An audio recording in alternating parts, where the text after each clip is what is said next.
RAB ৮-এর বিশেষ উদ্যোগে কমছে জনভোগান্তি। মেহেদী হাসানের প্রতিবেদনে দেখুন বিস্তারিত।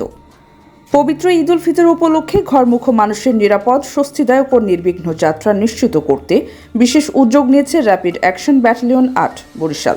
এই লক্ষ্যে বরিশালের নথুল্লাবাদ বাস স্ট্যান্ডে একটি বিশেষ সাপোর্ট সেন্টার স্থাপন করা হয়েছে। র্যাব ৮ সূত্র জানায়, বরিশাল সদরসহ জেলার বাইরে যাতায়াতকারী যাত্রীদের সার্বিক নিরাপত্তা ও সহায়তার জন্য ব্যাটালিয়নের সদস্যরা দিনরাত কাজ করে যাচ্ছেন। বাস মালিক সমিতির তথ্য অনুযায়ী প্রতিদিন প্রায় ৬ শতাধিক বাস চলাচল করছে এবং প্রায় ৩০,০০০ কর্মজীবী মানুষ বরিশাল থেকে বিভিন্ন গন্তব্যে যাতায়াত করছেন। এই বিশাল কর্মপ্রবাহ স্বস্তিদায়ক ও নিরাপদ করতে র্যাব ৮ বিভিন্ন কার্যক্রম গ্রহণ করেছে।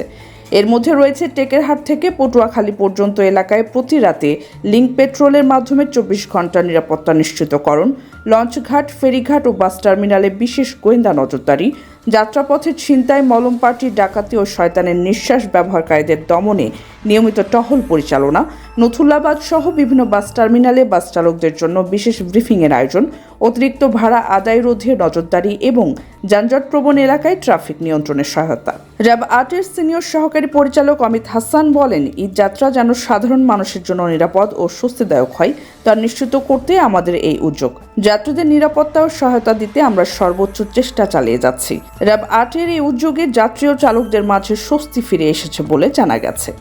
নিরাপত্তা ব্যবস্থা গ্রহণ করেছিলাম। দ্বিতীয় ভাগে আমরা ঈদের দিনকে কেন্দ্র করে নিরাপত্তা ব্যবস্থা কেমন হবে সেই বিষয়টাকে আমরা পরিকল্পনা করেছিলাম এবং এখন তৃতীয় পর্ব, যে এই পর্বে আমাদের কর্মমুখী মানুষ তারা তাদের কর্মক্ষেত্রে ফিরে যাবে, তাদের এই ফিরে যাওয়াটা যেন নির্বিঘ্ন হয় এই বিষয়ে আমরা এই তৃতীয় পর্বে কাজ করছি। তো আমরা আমাদের প্রথম পর্বে আমাদের দায়িত্বপূর্ণ এলাকা যেখান থেকে শুরু, আমাদের ভাঙ্গার পরে যে টেকেরহাট, এই টেকেরহাট থেকে আপ টু বরিশাল এবং এই বরিশাল থেকে নিয়ে আমাদের পিরোজপুর এবং পটুয়াখালী এই এক্সিসগুলোতে যেন কোনো ধরনের হাইওয়ে ভিত্তিক ডাকাতি সম্পন্ন হতে না পারে, এই জন্য আমরা প্রতি রাতে এই বিশ্বজাত থেকে শুরু করে প্রতি রাতে সারা রাত আমাদের টহল বাইরে ছিল এবং আলহামদুলিল্লাহ যে কোনো ধরনের এই ধরনের হাইওয়ে ভিত্তিক ডাকাতি সম্পন্ন হয়নি।